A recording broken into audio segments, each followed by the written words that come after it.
Apreciados estudiantes, muy buenos días. Nuevamente bienvenidos al curso de farmacognosia para estudiantes de Regencia de Farmacia y de Química Farmacéutica de la Universidad de Antioquia. Les habla su profesor Sebastián Estrada Gómez. Y hoy vamos a mirar el tema de plantas aprobadas con fines terapéuticos en Colombia. Para este tema vamos a tener como bibliografía el listado de plantas oficial aprobado en diciembre del 2018. Es muy importante que tengamos presente que siempre debemos tener como referencia o como fuente bibliográfica el último listado oficial que se encuentre disponible. Para la información del uso aprobado de las diferentes plantas que vamos a ver en esta presentación, siempre vamos a tener como referencia o bibliografía el listado de plantas medicinales. Ahora, para el mecanismo de acción o la información que vamos a encontrar sobre mecanismos de acción de las plantas con actividades farmacológicas, nos vamos a basar mucho en el libro de plantas medicinales aprobadas en Colombia, de su segunda edición, de los profesores Ramiro Ponegra y Silvia Luz Jiménez.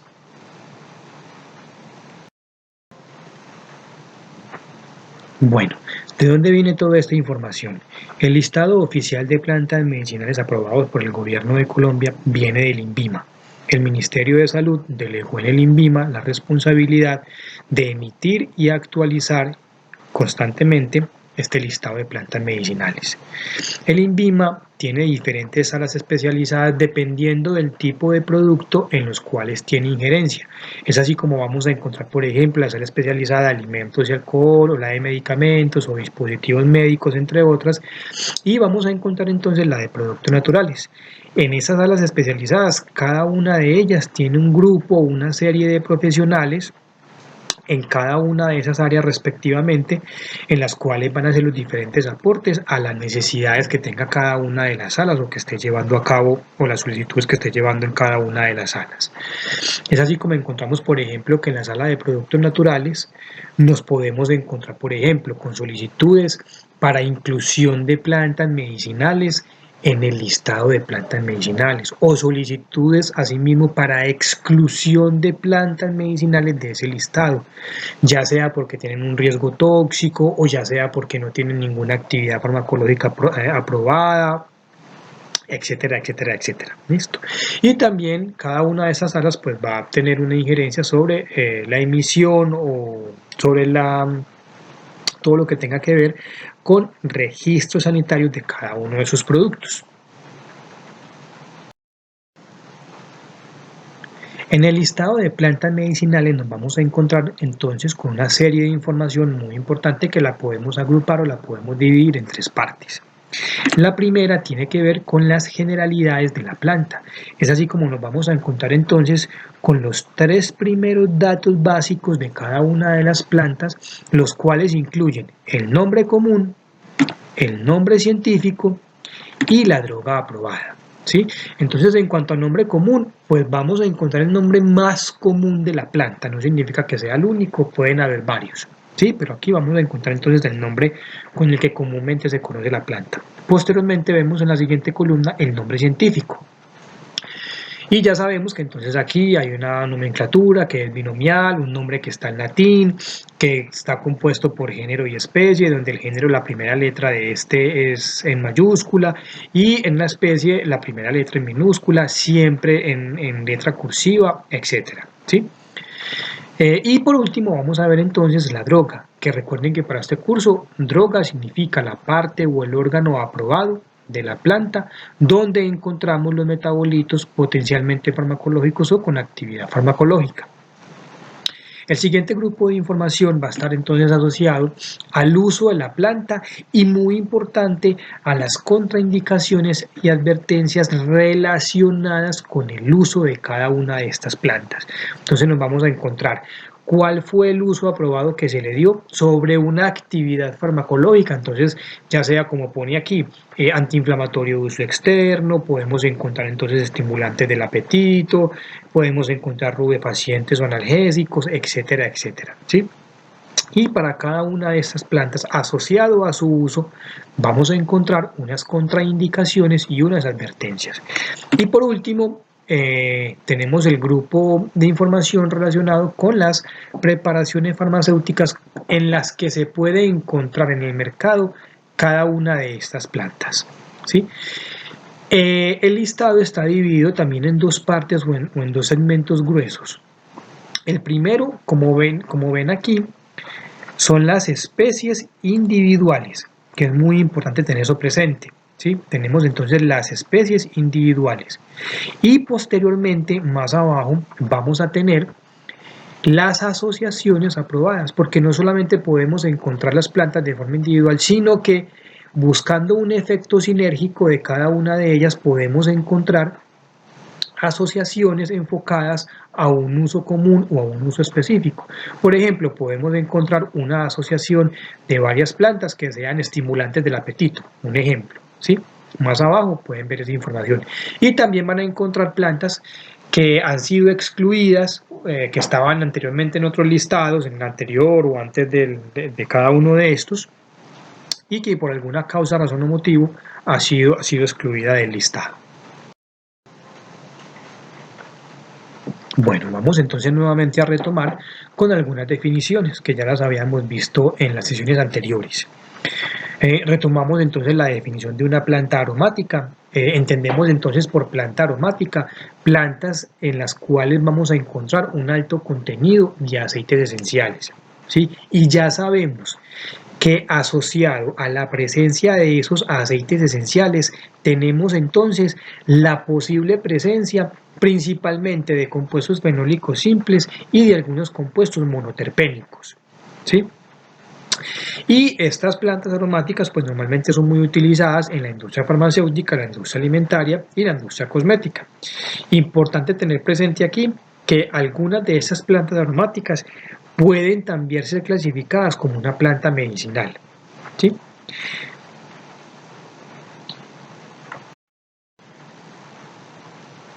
Dado entonces que aquí podemos observar la definición de una planta medicinal, son plantas donde encontramos algunas moléculas con actividad farmacológica. ¿Sí? Entonces en esas plantas aromáticas también podemos encontrar, además de sus aceites esenciales, pues algunas moléculas que tengan alguna actividad farmacológica. Entonces, además de ser planta aromática, también puede ser una planta medicinal.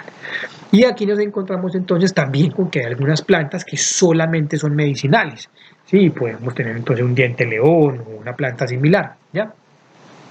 Donde encontramos entonces moléculas con actividad farmacológica que están en uno de sus órganos o en toda la planta, o sea que ya estamos hablando de una droga, ¿sí?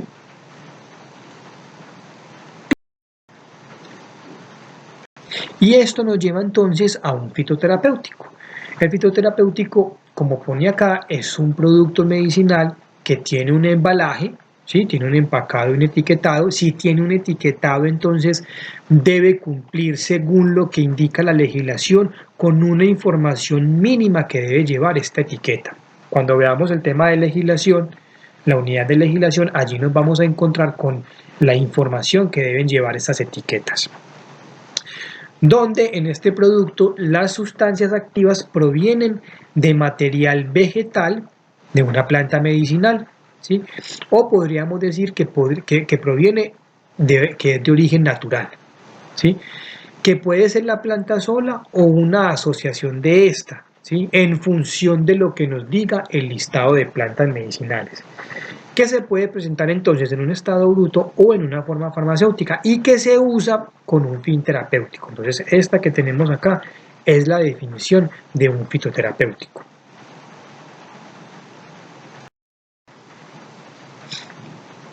En esta presentación entonces nos vamos a encontrar con una serie de información de cada una de las plantas que están aprobadas con actividad farmacológica o que están aprobadas en el listado de plantas medicinales de Colombia. Aquí podemos encontrar en esta presentación, a modo de compendio, de pronto las plantas más importantes, más representativas o más relevantes. No significa que sean las únicas, recuerden que nos basamos en la información que hay en el listado de plantas medicinales. Entonces aquí nos vamos a encontrar de modo similar o de forma análoga la información que nos encontramos en el listado de plantas medicinales. Vamos a encontrar unos cuadros donde vamos a tener unas columnas con el nombre vulgar de la planta, el nombre científico, la familia a la que pertenece cada una de las plantas junto con su droga aprobada. Y además de esto, pues lo más importante, lo más relevante dentro de esta unidad, que es cuál es el uso aprobado de la planta. Si es posible, encontramos un esquema, una foto o un diagrama de la planta. Y posteriormente nos vamos a encontrar entonces con la composición de la planta. ¿Cuál es la composición de la planta? Cuando hablamos de composición es composición química, ¿sí? Y además de mencionar cuál es su composición, como la vemos acá, que podemos encontrar una gran cantidad de metabolitos, vamos a resaltar en rojo, en algún color importante que se vea, cuál es el metabolito o el posible metabolito responsable de esa actividad farmacológica. Y posteriormente, pues si es posible, vamos a ver un esquema de ese metabolito o la estructura química de ese metabolito. Continuamos entonces con el mecanismo o el posible mecanismo farmacológico de la planta. Pues aquí ya nos vamos a encontrar que ese compuesto químico, ese metabolito, pues tiene que ejercer un mecanismo farmacológico en el organismo que genere una respuesta para que se ejerza esa actividad farmacológica, y aquí nos vamos a encontrar entonces con un posible mecanismo de acción asociado a la presencia de esos metabolitos en esa planta. Y por último vamos a encontrar entonces las contraindicaciones y advertencias para cada una de las plantas. Importante que tengan presente en las contraindicaciones y advertencias. Una contraindicación y advertencias que es transversal, que es común para todas las plantas, es evitar el consumo durante periodos de embarazo y lactancia. ¿Listo? Entonces, en el parcial, cuando tengamos esa pregunta, no deben responder en embarazo y lactancia. Cuando les pregunte, por ejemplo, ¿cuál es la contraindicación y advertencia de X planta? Pues no deben responder que es embarazo y lactancia, dado que podemos encontrar otras contraindicaciones y advertencias mucho más relevantes e importantes para cada una de las plantas, ¿sí? Bueno, entonces vamos a mirar entonces cada una de las plantas que están aprobadas en Colombia o que encontramos en el listado de plantas medicinales. Bueno, entonces en esta presentación nos vamos a encontrar las plantas medicinales aprobadas agrupadas por grupo farmacológico, por actividad farmacológica. Es importante que ustedes tengan presente esto, dado que en el listado de plantas medicinales la encontramos ordenada alfabéticamente según la primera letra del nombre vulgar de la planta, ¿sí? Aquí las vamos a encontrar agrupadas por actividad farmacológica, y es así como podemos encontrar entonces, a modo de ejemplo, las utilizadas para cuadros de hepatotoxicidad, las que son estimulantes, por ejemplo, el apetito del sistema nervioso central, las laxantes, las rubefacientes, diuréticas, vasodilatantes, antiflatulentes, antiinflamatorias, expectorantes, etc. ¿Sí? Entonces nos vamos a encontrar con los diferentes grupos farmacológicos y las plantas que hacen parte de ese grupo farmacológico. El primer grupo es entonces las plantas que están aprobadas para cuadros de hepatotoxicidad. En este grupo nos encontramos con dos plantas representativas que son el cardo mariano y la brusca. Cardo mariano de la familia Asteracea y brusca de la familia de las fabáceas. En la droga aprobada nos encontramos entonces frutos y semillas para el cardo mariano y las hojas para la brusca. Estas plantas están aprobadas como coadyuvantes en cuadros de hepatotoxicidad. Importante tener presente eso, que es utilizada como un coadyuvante. ¿Qué pasa? Que dentro de estas plantas, en su composición química, nos vamos a encontrar que primero son ricas en flavonoides, ¿sí? Y que dentro de esos flavonoides nos vamos a encontrar con un flavonoide muy particular y muy importante, que es la silimarina, que es el metabolito o la estructura química que estamos viendo en pantalla. Si ustedes recuerdan, los flavonoides se caracterizan porque tienen un sistema de 3 ciclos, donde encontramos un C6, C3 y C6. siendo los anillos del extremo o los dos anillos C6 aromáticos, y que podemos encontrar diferentes radicales tipo hidroxilo en la molécula. Esta silimarina lo que hace entonces es actuar directamente en los hepatocitos que encontramos en el hígado y estimular su producción a nivel ribosomal. Ese es uno de los mecanismos que se plantea para el cuadro hepatoprotector o la actividad hepatoprotectora que tiene este metabolito. Una segunda opción, una segunda posibilidad o hipótesis sobre su mecanismo de acción es que la silimarina o este flavonoide se una a los hepatocitos y genere un efecto antagónico sobre algunos componentes que sean hepatotóxicos. Ya habíamos tocado el tema o ya habíamos discutido las definiciones de agonismo y antagonismo. En este caso vamos a utilizar o nos vamos a basar en el antagonismo como un posible mecanismo de acción para esta molécula o esta planta que tiene actividad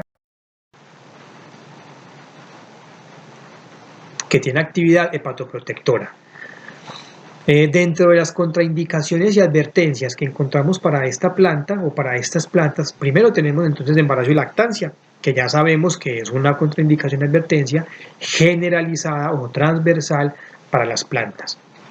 Pero miren que nos vamos a encontrar con algunas contraindicaciones y advertencias muy características y específicas para esta planta. Por ejemplo, hipersensibilidad a los componentes de la planta.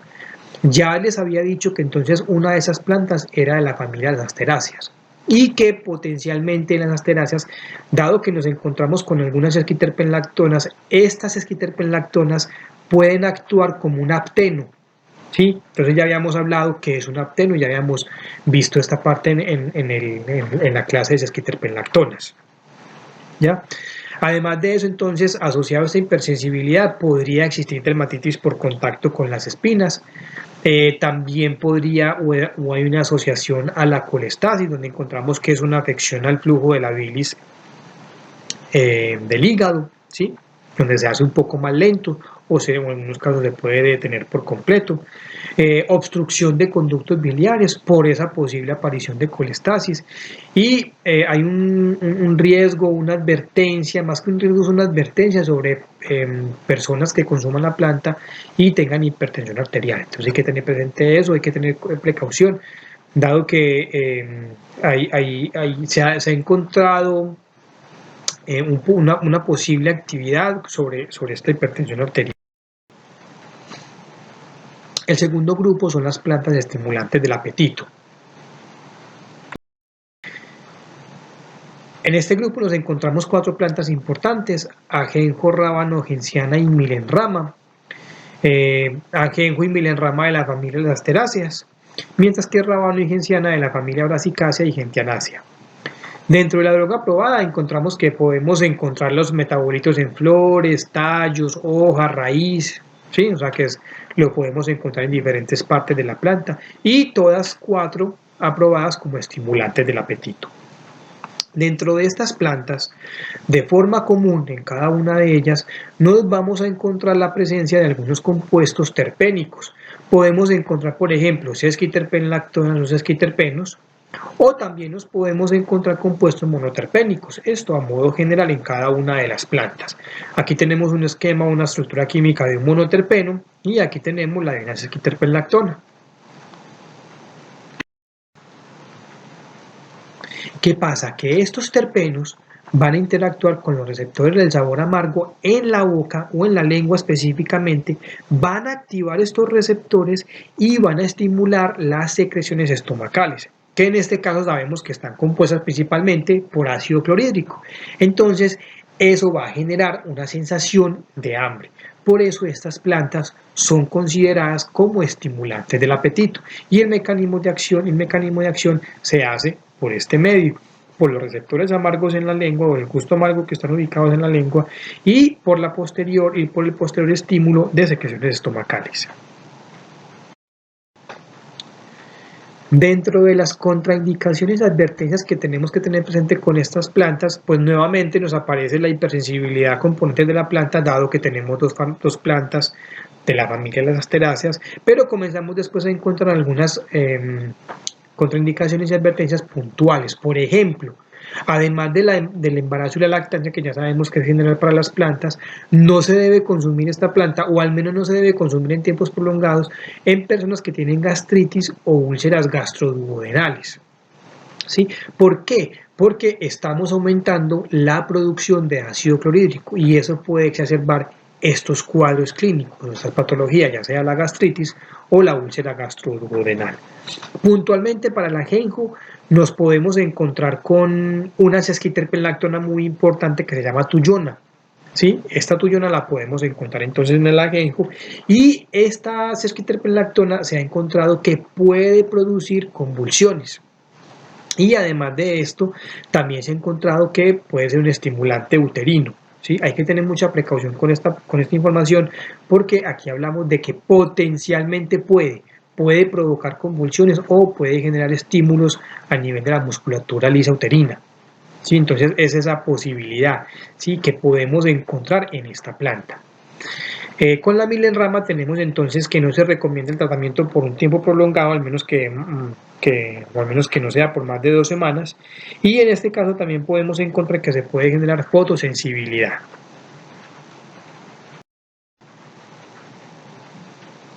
Continuamos con las plantas que están aprobadas como rubefacientes. En este grupo farmacológico nos vamos a encontrar entonces con 2 plantas representativas de esta actividad farmacológica. Entonces, el primero es el ají, ¿sí?, y el segundo las ortigas, ya sea ortiga mayor o ortiga menor. Ají, familia Solanaceae, la misma familia a la que pertenece el tomate, la misma familia a la que pertenece el borrachero, etcétera, ¿sí? Donde encontramos que la droga aprobada son los frutos y la semilla. En este caso nos vamos a encontrar que además de rubefaciente, la planta también está aprobada como analgésica. ¿Sí? Entonces miren que eso no es solamente encontrar un solo uso aprobado, sino que podemos encontrar varios. Y lo mismo ocurre con las ortigas, familia Otitiaceae, y nos vamos a encontrar que en las hojas podemos encontrar ese uso aprobado, que además de rubefaciente también puede ser diurético. En cuanto a su composición química, nos encontramos que en el ají, por ejemplo, podemos encontrar principalmente, además de flavonoides y carotenoides, también podemos encontrar unos compuestos capsaicioides, que puntualmente nos referimos entonces a la capsaicina, que es la estructura que tenemos acá arriba, la número 18. ¿Sí? Esta capsaicina es la responsable de esa actividad rubefaciente. Para la ortiga menor y ortiga mayor, pues nos vamos a encontrar con las aminas biogénicas, como la histamina y la serotonina, las cuales las encontramos en los tricomas de la hoja y que van a ser las responsables de esa actividad farmacológica rubefaciente. En este caso tenemos entonces la histamina y la serotonina, que son las imágenes o las estructuras 19 y 20 respectivamente que ustedes ven en la pantalla. Pero ¿qué es una actividad rubefaciente? Una actividad rubefaciente entonces la vamos a encontrar como una actividad vasodilatadora en la microvasculatura, ¿sí? o al menos en la vasculatura periférica, ¿ya? Entonces nos vamos a encontrar con que cuando se vasodilatan estos vasos o estos capilares, la zona que se vasodilata, entonces en la piel va a generar una coloración rojiza. Y esto se da muy comúnmente, por ejemplo, en la zona de los pómulos. ¿Sí? Entonces, cuando se consume ají, cuando estamos consumiendo ají en otras diferentes formas, nos vamos a encontrar con que algunas personas comienzan a vasodilatarse periféricamente en los capilares y los cachetes o la zona de los pómulos se le ponen rojos. ¿Sí?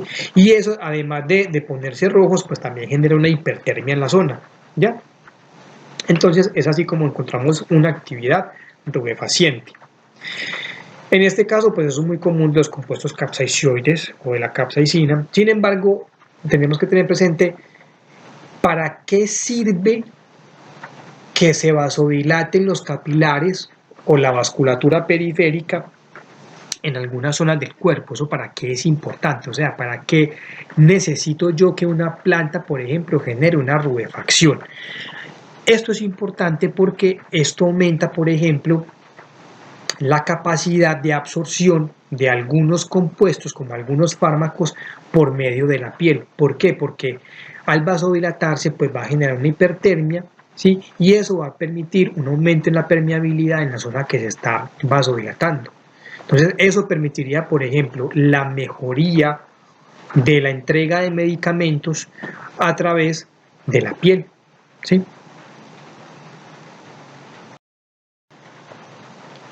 En estas plantas entonces nos vamos a encontrar con una serie de contraindicaciones y advertencias que para el caso, por ejemplo, del ají, no recomienda mucho que esta planta sea de uso externo.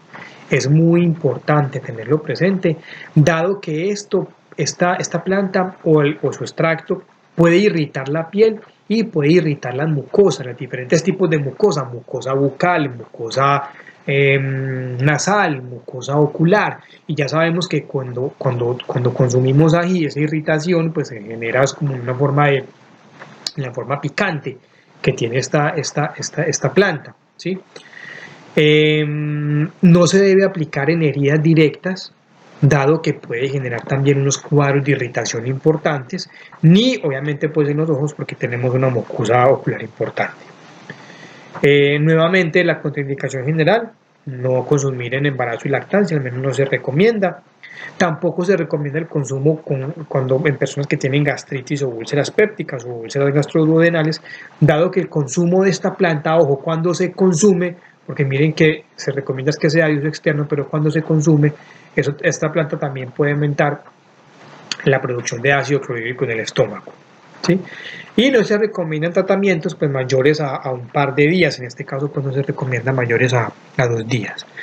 Para el caso de la ortiga, nuevamente no usar en embarazo ni en lactancia. El ácido fórmico que podemos encontrar en las hojas puede generar cuadros de hipersensibilidad. Hay que tener mucha precaución en pacientes que tengan algún tipo de desequilibrio electrolítico y se debe utilizar en pacientes, con precaución en pacientes que tienen hipertensión. Aquí tenemos ya entonces el siguiente grupo de plantas que están aprobadas como colerética y colagogas. Tenemos entonces, por ejemplo, la alcachofa, el boldo y el diente león. Familia de las asteráceas para el caso de la alcachofa, por ejemplo, y para el diente león también familia de las asteráceas. El boldo, familia de las mominiáceas. La droga aprobada para estas van a ser las hojas, y además de las hojas, pues también nos podemos encontrar que en el diente león está aprobada la raíz. Diferentes usos aprobados nos vamos a encontrar con estas plantas. Por ejemplo, en la alcachofa, además de colerético y colagogo, un coadyuvante en dispepsias. En el boldo, igual, además de colerético y colagogo, coadyuvante en dispepsias. Y el diente león lo vamos a encontrar es como un coadyuvante en el tratamiento de alteraciones de las secreciones biliares. ¿Sí? Importante tener presente, y nos estamos adelantando un poco, las plantas coleréticas y colagogas lo que hacen es estimular la producción de ácidos biliares y ya vamos a ver para qué y por qué son importantes. Dentro de estas plantas, en su composición química de modo transversal, nos vamos a encontrar pues, que además de tener algunos ácidos cafeicos, clorogénicos o compuestos fenólicos, simples, también flavonoides, nos vamos a encontrar con una esquiterpenlactona importante que es la sinaropicrina, ¿sí? Esta esquiterpenlactona, la sinaropicrina, es entonces la responsable de esa actividad colerética y colagoga. Y lo que hace es entonces estimular la producción de esos ácidos biliares en la vesícula biliar. Al estimularse la producción de esos ácidos biliares, pues estos tienen que viajar por el conducto biliar y secretarse en el estómago. Al secretarse en el estómago, van a ayudar con la digestión o van a ayudar a digerir esas grasas que se están consumiendo. Por eso es importante este tipo de plantas y muchas veces, por ejemplo, sobre todo el boldo se usa consumido en bebidas calientes, es un extracto de agua caliente con las hojas y se consume, por ejemplo, en las noches o posterior a comidas que tienen un alto contenido de grasas. En algunos países lo llaman bajativos, ¿sí? Por ejemplo, en Europa, en España lo llaman bajativos. La alcachofa es una planta que se consume comúnmente, por ejemplo, o se adiciona, por ejemplo, a las sopas. En España se consume muchísimo, en Europa se consume muchísimo la alcachofa y es una pelea pues el consumo de esta planta porque para algunas personas tiene un sabor muy exquisito. Dentro de las contraindicaciones, advertencias que tenemos para estas plantas, encontramos entonces que en la lactancia puede volver amarga la leche. Sí, entonces es importante tener presente eso. No se debe consumir en cuadros donde hay obstrucción de conductos biliares. Si estamos aumentando la producción de ácidos biliares, pues no podemos hacerlo cuando hay una obstrucción del mismo conducto por donde se van a secretar esos ácidos biliares. ¿Sí? No se deben consumir con leche, o al menos no se recomienda esto, dado que se pueden formar algunos coágulos estomacales. Ya habíamos hablado de por qué se forman esos coágulos estomacales, donde encontramos pues entonces asociados el ácido clorhídrico con las proteínas que tiene la leche, más la presencia de estos metabolitos, pues pueden aumentar la precipitación de estas proteínas y formar esos coágulos estomacales.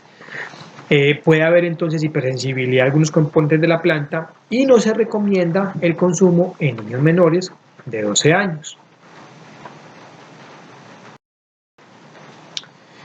La bibliografía entonces, nuevamente, el listado, además del listado de plantas medicinales, pues encontramos entonces el libro de plantas medicinales aprobados en Colombia, de Ramiro Fonegres y Pelú Jiménez, en su segunda edición, y nuevamente pues el listado de plantas medicinales de diciembre del 2018. Encontramos entonces de dónde se obtuvieron las imágenes para cada una de las diapositivas.